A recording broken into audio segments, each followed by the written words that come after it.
Testing.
Good evening, everyone. If you could go ahead and take your seat, we're going to get started in just a couple minutes here. Thanks.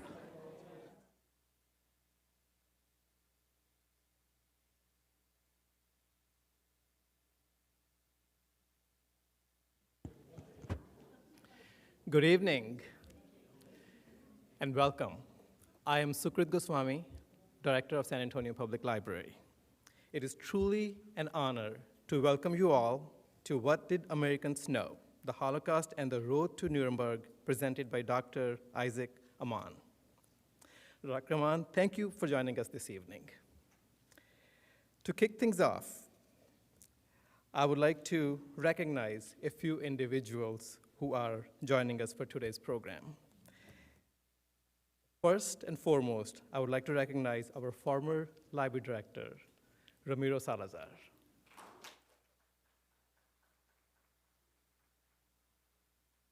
And you know, the reason I recognized him first, about 14 years ago, he was the one who started the collaboration with our Holocaust Memorial Museum of San Antonio, and we are on our 14th year of this partnership, great partnership with the museum, so thank you.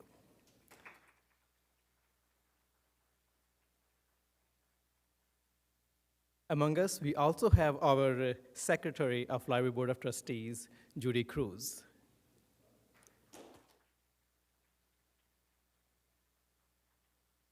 We also have trustee representing District 9, Bert Quintanilla.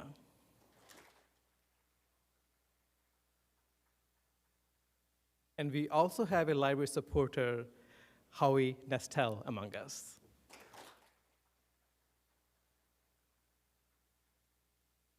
Thank you all for being here. Tonight is the first program we are offering to accompany the Americans and the Holocaust exhibition. San Antonio Public Library is one of the 50 US libraries selected to host the Traveling Americans and the Holocaust exhibition from the US Holocaust Memorial Museum and the American Library Association. The exhibition examines the motives, pressures, and fears that shaped Americans' response to Nazism, war, and genocide in Europe during 1930s and 1940s. The exhibition is on view in our gallery just past the elevator outside this room. It will be on display through July 25th. We are truly honored to host this exhibition and to create programming that further explores contemporary American society at the time of Holocaust. Libraries exist to create spaces where information is shared, stories are preserved, and voices are amplified. If you enjoy tonight's program, please join us again at the Schaefer Branch Library on July 14 for a discussion and screening of Ken Burns' Holocaust documentary. And on July 23rd at the Thousand Oaks Branch for a program that explores San Antonio at the time of the Holocaust. I want to take a moment to thank our partners in this initiative, starting with the American Library Association and the US Holocaust Memorial Museum. I'm also grateful to our San Antonio Public Library staff, and this program could not have happened without hard work of Morgan Yoshimura. And I must add, and her team. I'm also grateful to our partners at the Holocaust Memorial Museum of San Antonio, with whom we had been partnering on Holocaust history programming for 14 years. And with whom we collaborated on these programs to accompany the Americans and the Holocaust exhibition. I once again welcome you all to San Antonio Public Library. At this time, I would like to invite my colleague, Leslie Davis Met, the director of the Holocaust Memorial Museum of San Antonio, to the podium.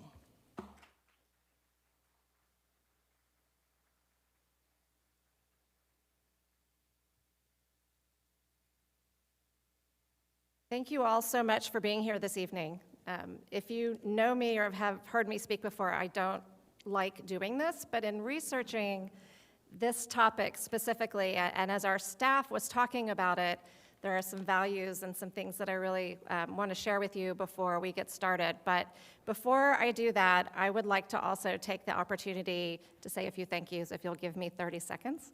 The first is to Sukrit and Morgan and the entire library staff for partnering with us and allowing us to be a part of this incredibly special exhibit. I had the privilege of seeing this exhibit about 2 years ago.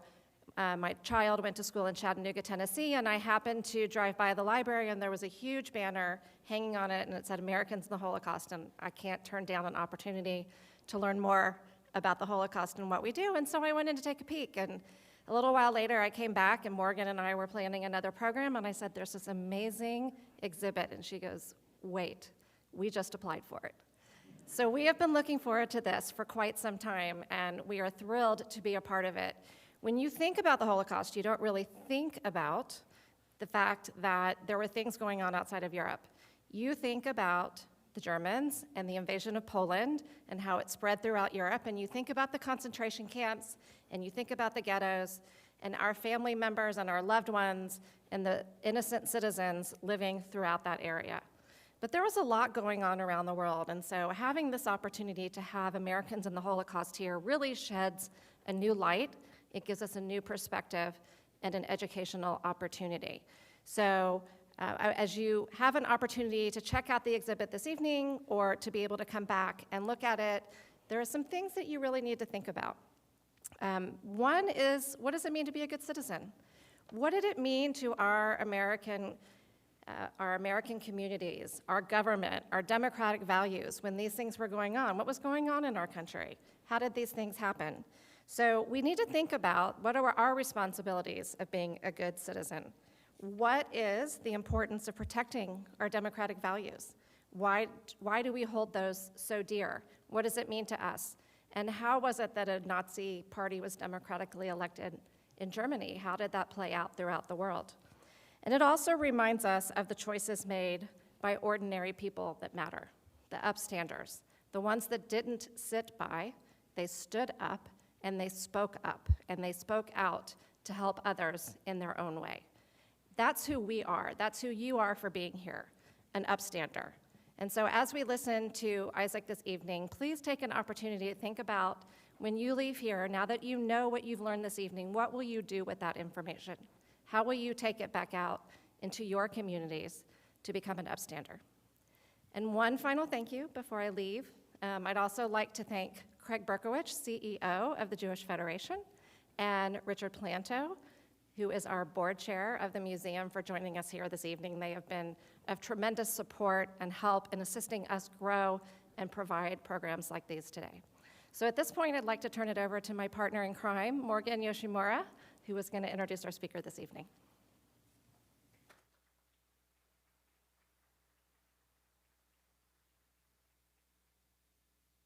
Great. Good evening, everyone. Thank you for joining us. So I have the very high honor tonight of being able to introduce our speaker for tonight, and that is Dr. Isaac Amon.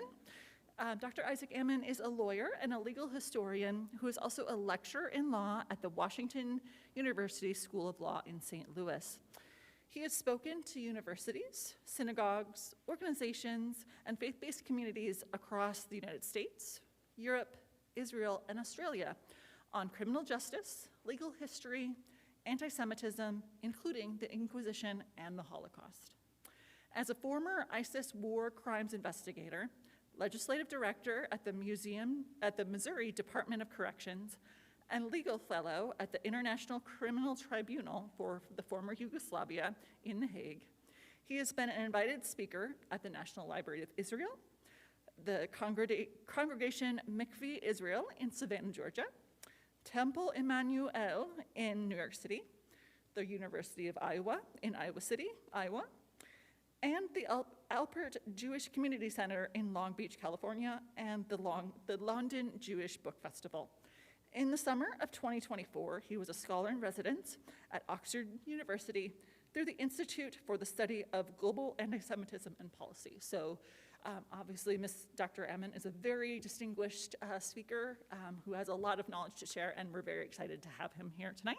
So it's my pleasure to introduce Dr. Isaac Amon. Thank you so much.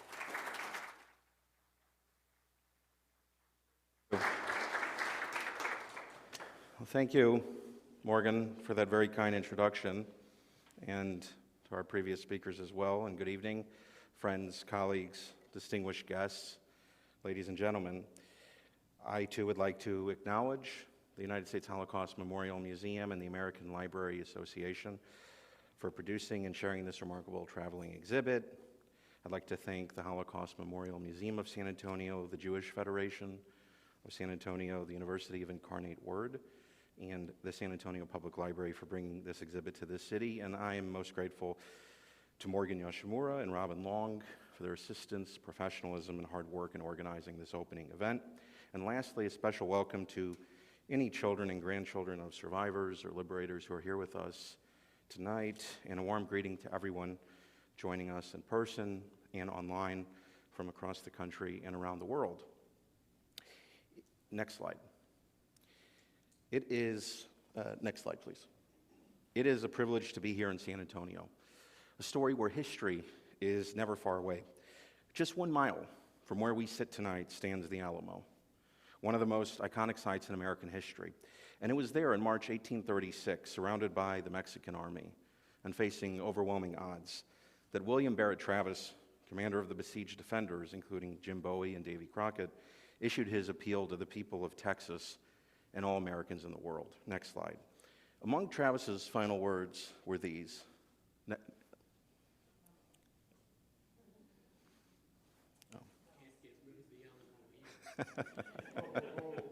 Oh, there we go. So among Travis's final words were these: I call on you in the name of liberty, of patriotism, and everything dear to the American character to come to our aid with all dispatch. Nearly 2 centuries later, residents of the Lone Star State still learn those words. And the reason they endure is because some events become more than history. They become part of the people's identity. They help define who we are, what we value, and what lessons we choose to pass on to the next generation. Next slide. This year, 2026, those questions of memory feel especially important. In just over 2 weeks, the United States of America will commemorate the 250th anniversary of the Declaration of Independence. And at the same time, we mark the 80th anniversary of the Nuremberg Trials, the first international tribunal convened to hold leaders accountable for crimes against humanity. These twin milestone anniversaries invite us to think not only about the past, but about what we choose to remember from it.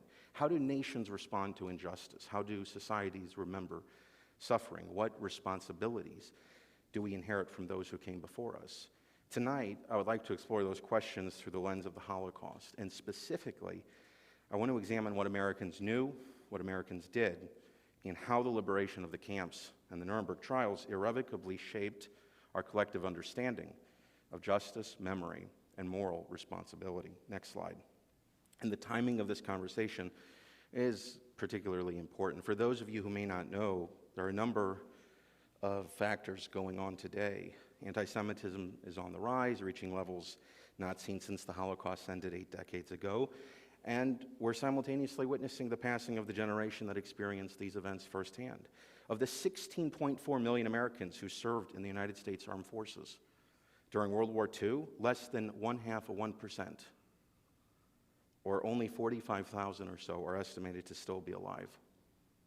And the very youngest Holocaust survivors are now in their 80s, and according to the Claims Conference, there are under 200,000 survivors around the world, with 31,000 or so in the United States. And these numbers, of course, tragically decline every day. For those who lived through the events of the Holocaust, memory was a lived experience. For us, it has become an inheritance. And this reality also takes on added significance as over half of Gen Z and millennial Americans, my own age demographic, are unable to identify Auschwitz-Birkenau, symbolizing a disturbing lack of Holocaust awareness among the next generation of leaders. Next slide. For me, these questions, one back, please. For me, these questions are more than academic. Last month, I visited Ellis Island and the Statue of Liberty in New York City. And for millions of immigrants, right, America represented possibility. That promise of hope was captured most famously by the poet Emma Lazarus, whose image you can see, a descendant of Portuguese Jews fleeing persecution by the Portuguese Inquisition, who arrived in New York City, then known as New Amsterdam in 1654, widely seen as the birth of American Jewish history or the American Jewish experience. Her poem, The New Colossus, inscribed at the base of the Statue of Liberty, On it are words known to generations of Americans. Give me your tired, your poor, your huddled masses, yearning to breathe free. I lift my lamp beside the golden door. And so whether immigrants arrived from Ireland, Italy, Eastern Europe, Russia, or the Ottoman Empire, many viewed America as a refuge unlike any other. It wasn't perfect, it was not free from prejudice, but it offered opportunities unavailable in many other places. And for Jewish immigrants in particular, America represented an escape from uncertainty, discrimination, and outright physical violence. Next slide. In my own family's part of the story, my maternal grandmother, Lillian Rubin, Waco Rimmer, she was born, arrived at Ellis Island as a 6-year-old girl in November 1922. And in 1919, at the age of 3, in the aftermath of the Russian Revolution of 1917, her family survived a pogrom in her hometown of Tolchin, Ukraine. She survived by hiding in a barrel of hay, or so I was told. And over the next 3 years, her parents, 2 siblings, and her fled to Romania, where they acquired visas from the U.S. Embassy in Bucharest, and made it to France, where they crossed the Atlantic on a Cunard steamship. So standing at Ellis Island a few weeks ago, in that very same space, as you may have seen in that photo, I wondered what my grandmother and her family must have seen, what they must have felt, and what hopes they carried with them for themselves and generations to come as they entered a new country. Next slide. Now, my grandmother's story is, of course, not unique. It's part of a much larger migration to the United States. Between the late 19th century and the early 20th century, it's estimated that 26 million immigrants arrived in the United States, and 10%, over 2 million, were Jews from Central, Southern, and Eastern Europe.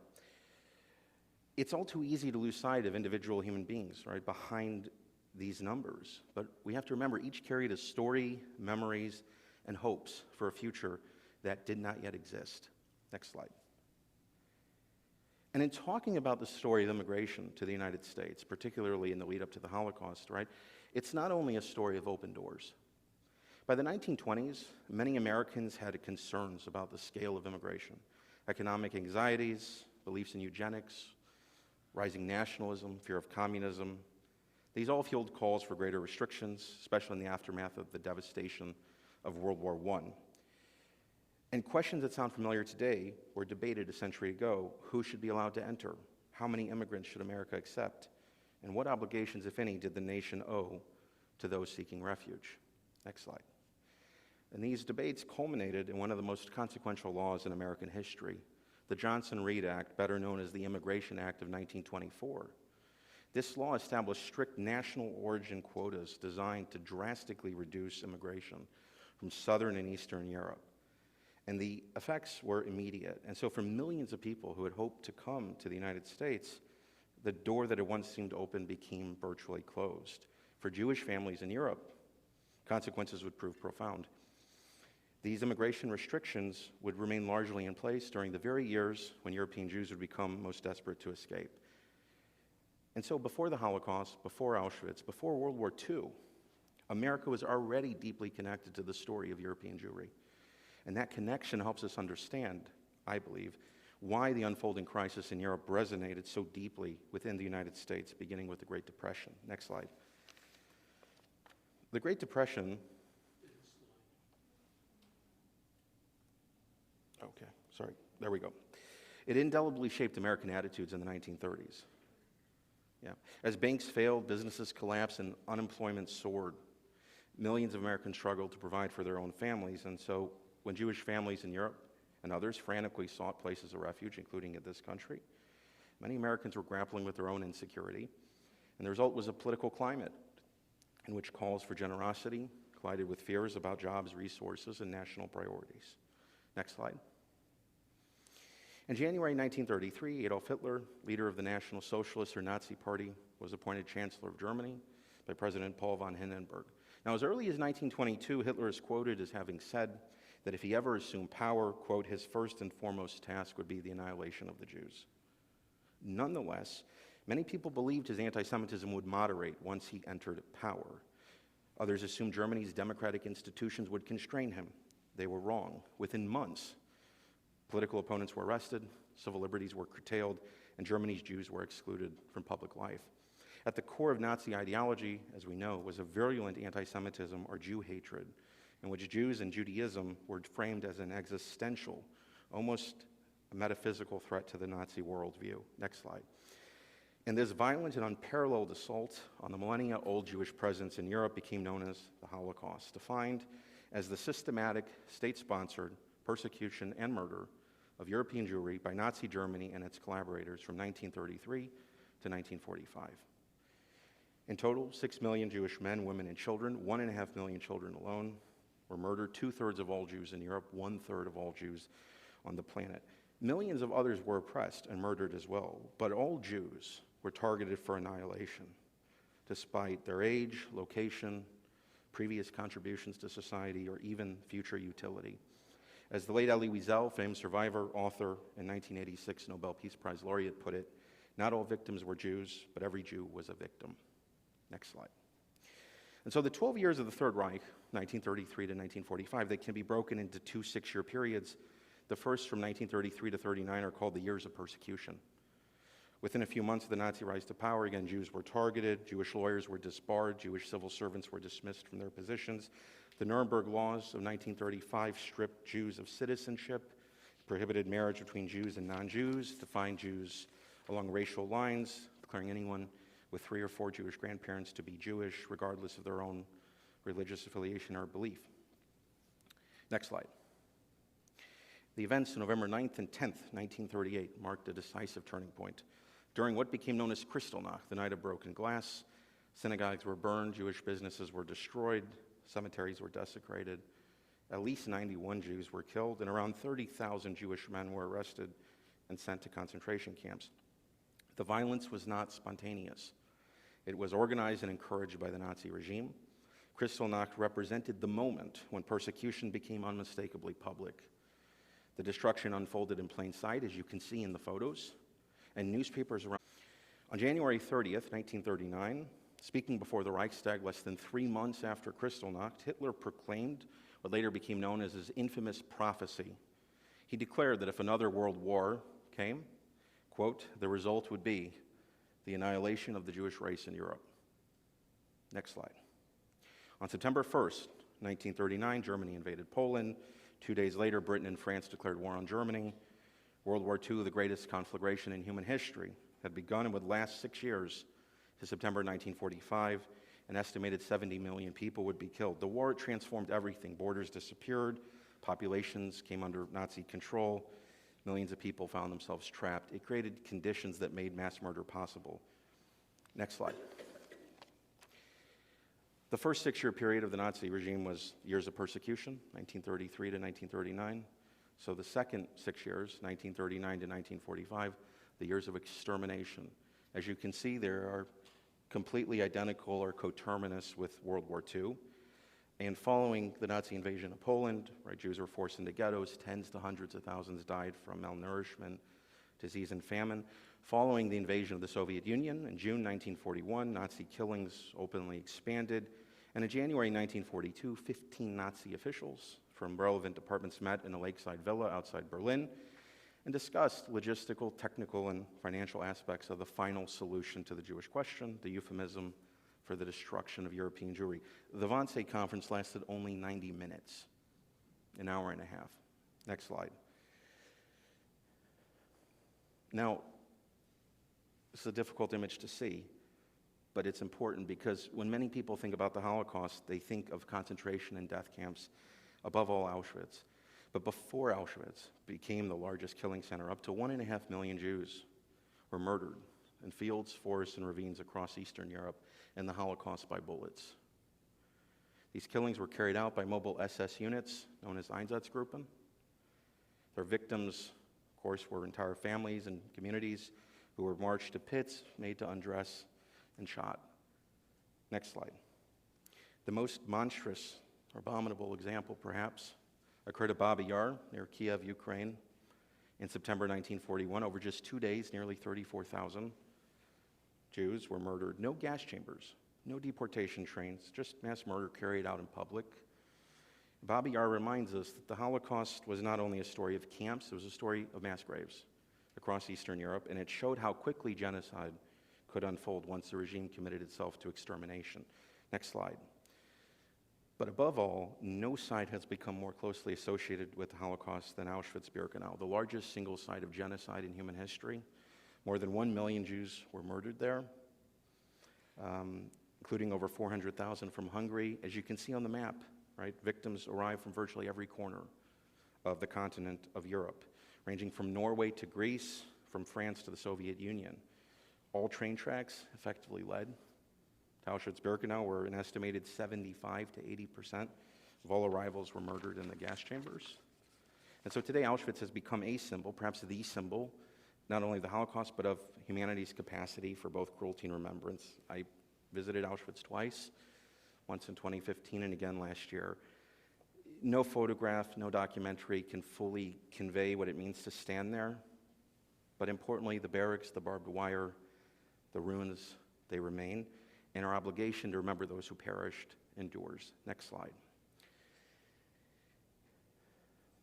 The death camp at Treblinka, an hour northeast of Warsaw, became a horrifying symbol, in a way even more so than Auschwitz.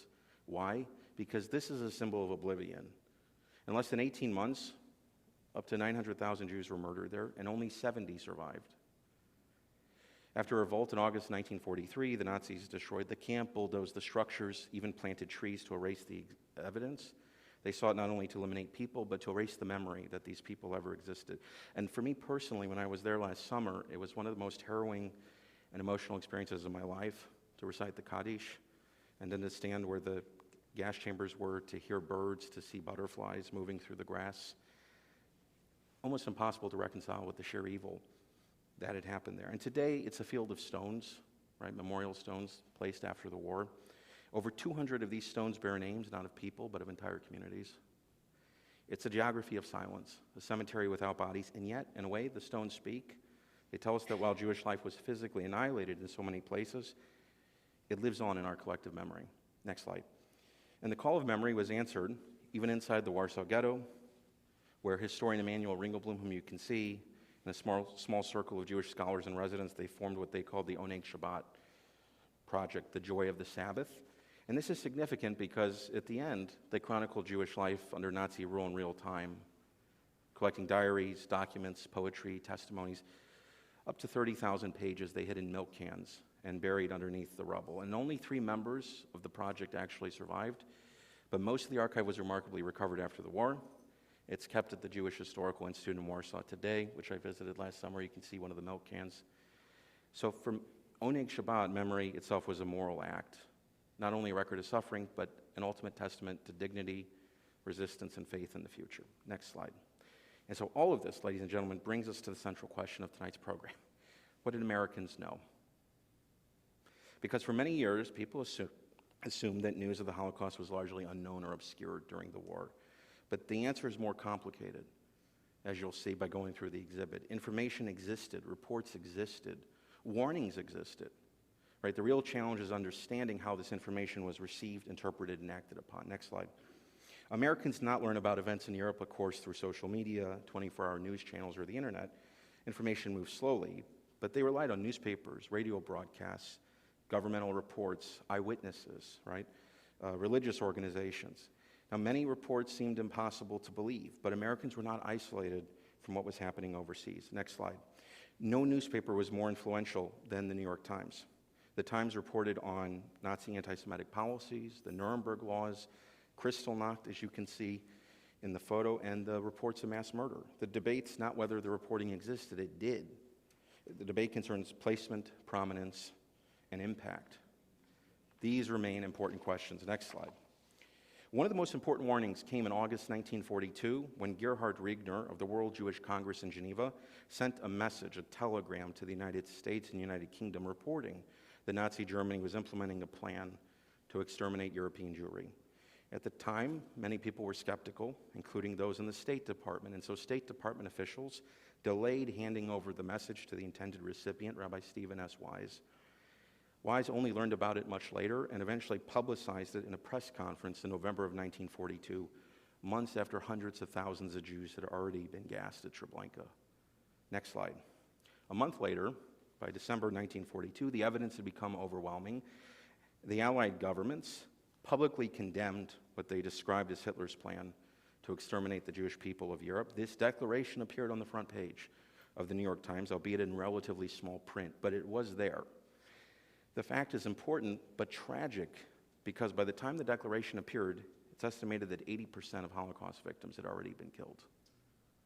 Next slide.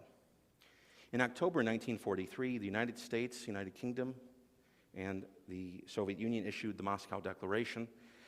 They promised that those responsible for these atrocities would one day face judgment, for the Allies would, quote, pursue war criminals to the uttermost ends of the earth in order that justice may be done. So even before the war ended, Allied leaders were already thinking about legal accountability, right? The road to Nuremberg had begun before anyone ever entered the courtroom. Next slide. Knowledge, however, is only part of the story because the next question is maybe even more important. Did Americans help? What happens when a society becomes aware of persecution occurring thousands of miles away? What responsibilities follow? And what obstacles stand in the way of action? Next slide. This tension runs throughout the entire history of the Holocaust. Sympathy doesn't always become action. Knowledge doesn't automatically produce rescue. The distance between awareness and action, right, is often much greater than we imagine or would just like to believe. Next slide. And so as persecution intensified, even in the 1930s, right, Jewish families desperately sought ways out. Parents searched for visas. Children waited for sponsorship. Families joined waiting lists. But the tragedy is they recognized the danger, but would anyone take them in? Next slide. In July 1938, representatives from 32 countries met in Evian, France to discuss the intensifying refugee crisis. And this conference is remembered today not for what it produced, but for what it did not, because while most countries expressed sympathy, only the Dominican Republic agreed to accept Jewish refugees. For Nazi propagandists, this provided a powerful argument, because if the world claimed to care about Jews or Jewish refugees, why was so little done to receive them? Evian remains the most sobering example of the gap between concern and action. Next slide. And perhaps no episode better illustrates the refugee crisis than the story of the MS St. Louis, as people here may be aware, right? The so-called Voyage of the Damned. It bears the name of the very city in which I live. In May 1939, over 900 refugees, most of them Jews fleeing Nazi Germany, sailed to the Western Hemisphere hoping to find safety. They were denied entry by Cuba, the United States, and Canada. Captain Gustav Schroeder, who's seen here, he did allow Jewish passengers to hold religious services on board. He threatened eventually to run the ship aground if no country would take them in. And forced to return to Europe, later about 250 or so were murdered during the Holocaust, but most survived. The story of the St. Louis has become a symbol of consequences that can follow when refuge is unavailable and time runs out. Next slide. Yet the story of Americans is not entirely one of inaction, because some Americans did act. Journalist Varian Fry at the top helped thousands escape occupied Europe, including political refugees, artists, and intellectuals like Hannah Arendt and Marc Chagall. Working with Fry, Hiram Harry Bingham IV, son of the man who discovered Machu Picchu in 1911, he used his position as a diplomat in Marseille, France, to assist those seeking safety despite restrictive policies by the United States. And Master Sergeant Roddy Edmonds protected Jewish American POWs by refusing Nazi demands to identify them, right, ordering all POWs under his command to step forward, saying we're all Jews. At gunpoint, he told the commandant, right, if the Nazis killed them, they would be tried for war crimes. The Nazis backed off. The Jewish Americans were saved. And these individuals remind us history is never shaped solely by governments, as was mentioned, right, to be upstanders, due to the courage of those who choose to do what is right. Next slide. One of the most important witnesses, whose name should be remembered too, was Jan Karski, a member of the Polish resistance. He was smuggled into the Warsaw Ghetto. He gathered firsthand evidence of Nazi crimes. He escaped. He traveled to London and Washington. He met with President Franklin D. Roosevelt. But one of the most stunning responses of all came from his meeting with U.S. Supreme Court Justice Felix Frankfurter, who told Karski after listening to his accounts, "I'm unable to believe you. I don't mean to say you're lying, but I'm simply unable to believe you." Next slide. In 1944, two Slovak Jews, Rudolf Verba and Alfred Wetzler, they escaped from Auschwitz and produced a detailed report about the camp, provided the outside world with concrete information. The significance of the report was in its accuracy, but also in its urgency. It was an attempt to save lives while there was still time. Next slide. Under immense pressure, President Franklin D. Roosevelt finally created some type of governmental action, the War Refugee Board, in January 1944. Though established relatively late, it actually played an important role in rescue efforts, including publishing the full Verba-Wetzler report. in 44, and it's estimated that the board's actions saved up to 200,000 lives. Among those associated with its efforts was the Swedish diplomat Raoul Wallenberg, who was seen here, righteous among the nations, whose actions in Budapest became legendary. And so the creation of the board demonstrates, right, quite amply, U.S. government action was possible. Next slide. So why didn't America do more? There's no single answer.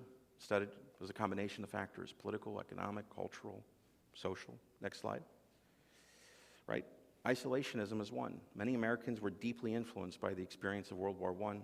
They believed the U.S. had paid a terrible price for involvement in European affairs, and they favored staying out of this conflict as well. An organization such as the America First Movement, whose most famous member was Charles Lindbergh, argued the nation's focus should remain at home. And this sentiment was widespread across much of the United States. Next slide.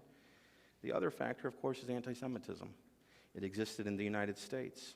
It appeared in publications including Henry Ford's The International Jew, influenced by the Protocols of the Elders of Zion. It was promulgated by Father Charles Coughlin, a Catholic priest who spoke to 30 million people, right, via a weekly radio broadcast at the height of his fame in the 1930s. In February 1939, the German-American Bund, a pro-Nazi group, held a massive rally in Madison Square Garden, right, with over 20,000 people attending. You can see in the bottom photo, an image of George Washington was flanked by Nazi symbols. Anti-Semitism was thus present, right, on both sides of the Atlantic. Next slide. And the impact of these twin attitudes can effectively be seen in the actions of governmental officials, people who were in a position to help. Secretary of State Cordell Hull, Assistant Secretary Breckinridge Long. They favored restrictive immigration policies. They limited refugee admissions, despite knowing what was happening. Next slide.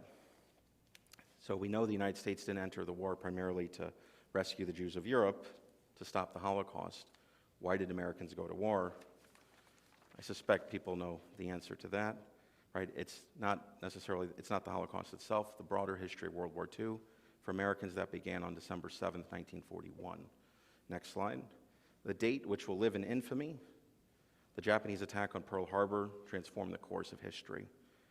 Because the following day, the United States entered the war against Japan, and Germany declared war on the United States, thus bringing America into the European theater. And so the United States entered the war because it had been attacked. But once America entered the conflict, the fate of Nazi Germany and the fate of European Jewry became increasingly intertwined. Next slide. Nearly 3 years later, on June 6, 1944, right, about 160,000 Allied forces stormed the beaches of Normandy in the largest amphibious invasion in history. D-Day opened the long-awaited Western Front, and Nazi Germany became squeezed between the Allies advancing from the west and the east. And yet, even knowing this, the Nazis accelerated the final solution and deported as many Jews as possible to Auschwitz, including a few thousand from the Mediterranean islands of Corfu, Kos, and Rhodes. Next slide. Among the millions of Americans who served during the war, about 550,000 Jewish Americans did so. 11,000 lost their lives. My maternal grandfather was one of them, who was proud to wear the uniform of this country, even though he faced anti-Semitism within his own ranks. And so my brothers and I were also privileged to grow up with him, a man who delivered milk by horse and buggy, who lived through the Great Depression as a teenager. And the Greatest Generation's extraordinary service reminds us in the end that American Jews were not merely observers of what was going on. They were active participants, right, as they have been in the American experiment since it began 250 years ago. Next slide. Now, as the Allies advanced across Europe, 44, 45, they began liberating camps. On January 27th, 1945, the Soviets entered Auschwitz, where they found over 7.5 tons of human hair, tens of thousands of shoes, and 7,000 barely surviving prisoners, including 180 children, mostly surviving twins of Dr. Mengele's medical experiments. And in the West, the American, British, and Canadian troops encountered camps, subcamps, forced labor, facilities, death marches, right? One of the greatest crimes in human history. Next slide. Now, one reason liberation matters so profoundly is that it disproved what many perpetrators believed. I'm not sure how many people are familiar with Primo Levi. He's not as famous as Elie Wiesel, but he's a significant figure. He was an Italian Jewish chemist, survived Auschwitz, became a famous author and writer as well. And in one of his most haunting recollections, he shares the words of an SS officer who explicitly stated shortly before liberation that the Nazis said, "We have won the war against you," as you can see in the quote, because even if some of you survive, the world will not believe him. There will be suspicions, discussions, research, but there will be no certainty. People will say the events you describe are too monstrous to be believed. We will be the ones to dictate the history of the camps, and by extension, the Holocaust, right? To control the historical narrative, right? To destroy the proof, to ensure the truth would die with the victims. Next slide. So how did Americans respond to this after liberation, after finding bodies, survivors, perpetrators, right? It's now no longer whether atrocities had occurred. The question is, what would Americans do? Next slide. One of the most important moments occurred in April 1945, April 12th to be precise, when General Dwight D. Eisenhower, General Omar Bradley, General George Patton visited Ohrdruf, right, a subcamp of Buchenwald. Eisenhower understood immediately the historical significance of what he was seeing. He feared future generations might not believe what was happening, and he insisted on documenting the evidence. His words remain among the most important ever spoken about Holocaust memory. As he put it, "The things I saw beggar description. The visual evidence and the verbal testimony of starvation, cruelty, and bestiality were so overpowering, I deliberately made the visit to be in a position to give firsthand evidence of these things. If ever in the future there develops a tendency to charge these allegations to propaganda." And so, in effect, Eisenhower foresaw the rise of Holocaust denial before the war had even ended. Next slide. Eisenhower wasn't content simply to see the camps himself. He arranged for journalists, members of Congress, right, ordinary citizens from nearby communities to witness the evidence. And among them was the famous broadcast journalist Edward R. Murrow. He did a radio broadcast from Buchenwald just a few days after Eisenhower entered the camp. And his words remain very powerful today. "I pray to believe what I have said about Buchenwald. I reported what I saw and heard, but only part of it. For most of it, I have no words. If I have offended you, I'm not in the least sorry." And so even Murrow struggled to find language, right, to describe what he had witnessed.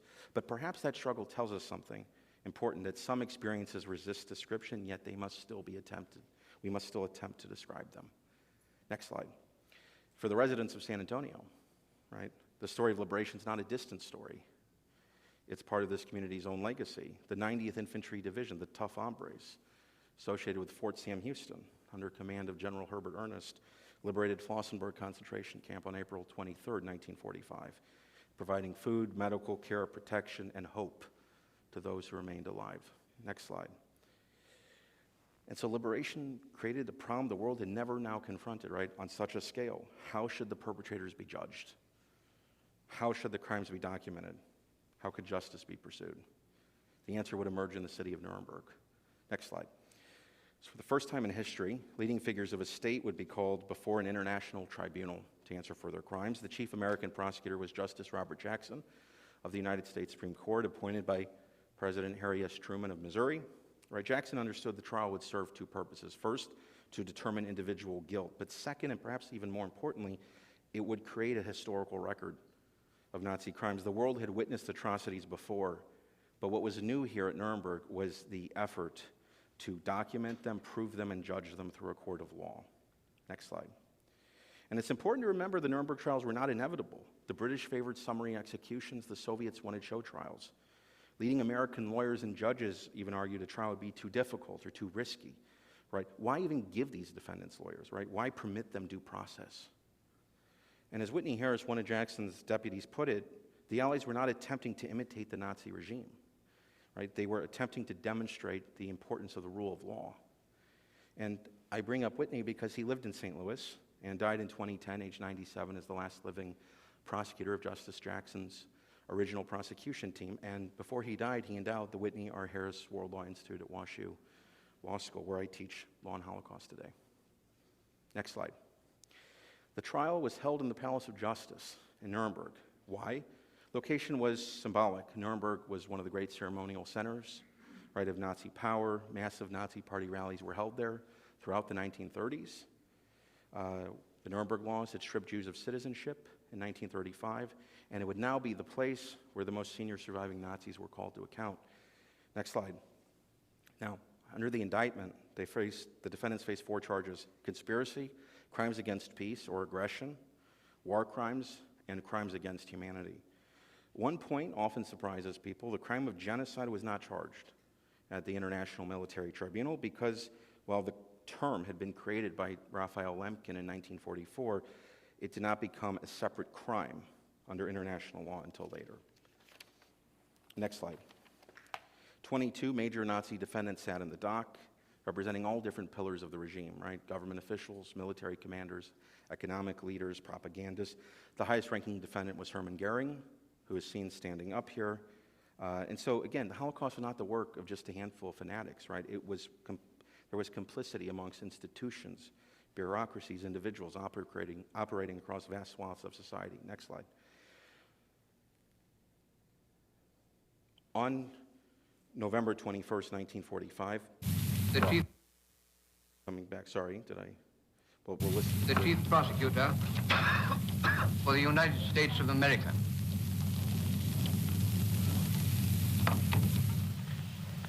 The privilege of opening the first trial in history for crimes against the peace of the world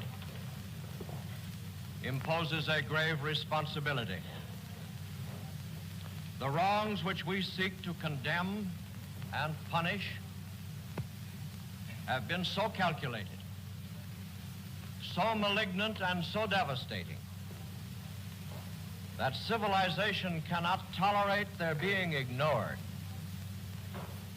because it cannot survive their being repeated. That four great nations, flushed with victory and stung with injury, stay the hand of vengeance and voluntarily submit their captive enemies to the judgment of the law is one of the most significant tributes that power has ever paid to reason. So that was, of course, Jackson in his own words in his opening statement. And, you know, from his soaring oratory, I hope you get the idea, right, the sense that there's something extraordinary unfolding here. Because the victors, in this case, chose law, right, instead of vengeance, evidence instead of summary executions, right, courtroom instead of an execution chamber. And for Jackson, and I'm sure for many others, myself included, this choice represented one of the greatest achievements of civilized society. In his opening statement, Jackson went on to describe the effort to exterminate European Jewry as a deliberate policy and one of the greatest atrocities in recorded history. As he put it, the common plan to exterminate the Jew was so methodically and thoroughly pursued that despite the German defeat, this Nazi aim largely has succeeded. Only remnants of the Jewish population of Europe remain. 5.7 million Jews are missing. History does not record a crime ever carried out with such calculated rationality. Next slide. One of the remarkable features of the trial, as you may know, was that perpetrators testified themselves. Rudolf Höss, the commandant of Auschwitz-Birkenau, casually described over 1 million Jews being murdered in the gas chambers by Zyklon B. Otto Ohlendorf, whom you can see in the middle, commander of one of the Einsatzgruppen units, said that his unit shot 90,000 Jews to death in the Ukraine and Crimea. Not an ounce of remorse. Dieter Wisliceny, on the right, a close associate of Adolf Eichmann, spoke about deporting the Jews of Hungary and Greece to Auschwitz. Next slide. The tribunal also importantly heard from survivors, just months after liberation. Abraham Sutzkever, a poet from Vilna, right, the Jerusalem of the North, he helped to save Jewish cultural documents. He wanted to actually testify in Yiddish, but the Soviet prosecutor forbade him from doing so. And he spoke in Russian, though he did so standing up, he said, as a Kaddish, as a type of memorial for the destroyed community of Vilna. Samuel Reichmann, one of the few Jews who escaped the death camp at Treblinka, he testified. And Marie-Claude Vaillant-Couturier, a member of the French resistance who survived Ravensbrück and Auschwitz, also testified, describing children being led to the gas chambers. Next slide. At the end of the trial, the chief British prosecutor, Sir Hartley Shawcross, reached a conclusion that many of the prosecutors and others shared. As he put it in his closing statement in July 1946, if there were no other crime against these men, right, these defendants, this one alone, the annihilation of the Jews, in which all of them were implicated, would suffice. History holds no parallel to these horrors. 2/3 of the Jews in Europe exterminated, more than 6 million of them on the killer's own figures. Next slide. And in his own closing statement, Justice Jackson returned to a theme that had been present from the beginning. Right? He predicted that the Nazi movement would be of evil memory in history because of its persecution of the Jews, the most far-flung and terrible racial persecution of all time. So the trial was not only about punishment, it was about memory and preserving a record against distortion, denial, and forgetting. Next slide. When the major Nuremberg trial, the International Military Tribunal, concluded in October 1946, right, over 400 open sessions had been held, 100 witnesses had testified, hundreds of thousands of documents had been offered into evidence. Of the 22 defendants who were prosecuted, 12 were sentenced to death, only 10 were hanged, 7 were sentenced to various terms in prison, and 3 were outright acquitted. And the greatest legacy, though, of Nuremberg, again, was the creation of a permanent historical record and a new framework for legal accountability. As the defendant Hans Frank, Hitler's personal lawyer, who was hanged in October 1946, as he put it, 1,000 years will pass and the guilt of Germany will still not be extinguished. Next slide. And so Courtroom 600, this is how Nuremberg looks today, the site of the major Nuremberg trial and 12 subsequent trials in which all groups of society were also judged, doctors, lawyers, Einsatzgruppen, etc. Next slide. And among those most profoundly affected was Raphael Lemkin. At the end I mentioned him. He is the man, a Polish-Jewish lawyer, who created the very term genocide. And the Genocide Convention, though, only came into effect in 1948, and the United States only ratified the Genocide Convention in 1988, 4 decades after it was created. Next slide. And when I was in law school, I was privileged to meet Ben Ferenc, who was the chief prosecutor of the Einsatzgruppen trial and the last living Nuremberg prosecutor, who died just 3 years ago at the age of 103. And so Ben, like others, his memory should be for a blessing. Next slide. A year and a half before he died, and just about done, ladies and gentlemen, a year and a half before he died, Justice Jackson received a letter from a farmer in Iowa asking him where was the proof that 6 million Jews had been murdered in the Holocaust. And in his response, Justice Jackson simply told the man to obtain a copy of the Nuremberg trials, for the evidence would be therein. So one of the most powerful acts of combating Holocaust denial and enshrining Holocaust memory, especially as we near a post-survivor world, right, is not only disseminating testimonies, as important as it is, but I submit an increased emphasis on teaching the record of the Nuremberg trials in schools, institutions, and museums. Next slide. Because the Allied decision to prosecute in the end showed individuals could be held accountable for the worst crimes, establishing an evidentiary record to stand the test of time. And as Justice Jackson put it, the future will never have to ask with misgiving, what could the Nazis have said in their favor? History will know that whatever could be said, they were allowed to say. They have been given the kind of a trial which they, in the days of their pomp and power, never gave to any man. Last slide. As we conclude, we are reminded the Holocaust was not only a story of destruction, it was perhaps even more a story of memory. The Nazis murdered millions of people and sought to erase the evidence of their crimes. Yet victims preserved documents, witnesses carried warnings, liberators documented what they found, prosecutors assembled the evidence, survivors bore witness. Right? Collectively, because of them, the historical record endures. In an age of polarization and division, I too want to commend everyone here for being here this evening. And in a world filled with distractions and competing demands for our attention, the simple act of gathering to learn, remember, and bear witness remains profoundly important. And whether we come from different faith traditions, backgrounds, or political perspectives, we are all collectively the custodians of this legacy. We are citizens in the end of this great country, but we are also inhabitants of a small and interconnected world. The lessons of the Holocaust, the liberation of the camps, and the judgment of the Nuremberg trials belong not only to one people or one nation, but to humanity itself. And in the end, when future generations look back on us, especially our children and our children's children, let them say that in our time, we were found worthy of preserving the sacred inheritance, that we guarded it faithfully, taught it honestly, and passed it on to those who came after us. Thank you very much.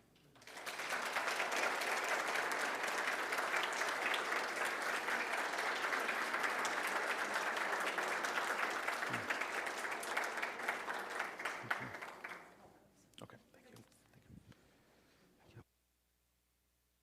Thank you so much to Dr. Isaac Amon for sharing his immense knowledge, expertise, all his experiences. I know I always, have been doing this for a number of years, and I always walk away from these presentations with just an immense knowledge and reflection of, these atrocious events that occurred and what we can do to preserve their memory and to continue to preserving the memory. So thank you.